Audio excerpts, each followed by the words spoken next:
हाँ जी सत श्री अकाल सलाम नमस्ते सारे नू लो जी single storey and double story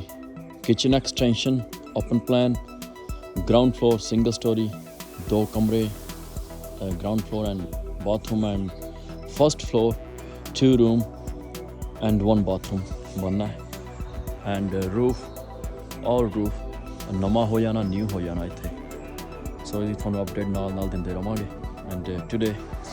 असी काम शुरू किया एंड टुमारो साडा काम प्रॉपर शुरू होना कुछ मीटिंगां सीगियां अज मेरियां विद गैस कोलगी रिगार्डिंग मेरे पढ़ाई दी साडी एंड इलैक्ट्रिक दी एंड आहा हैगा गैरेज एरिया जिन्होंने हुण कर देना फाउंडेशन डिग कर देने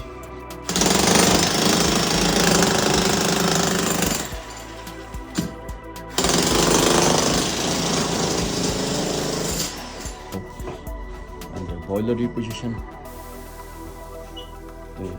अपडेट दिन्ने नाल नाल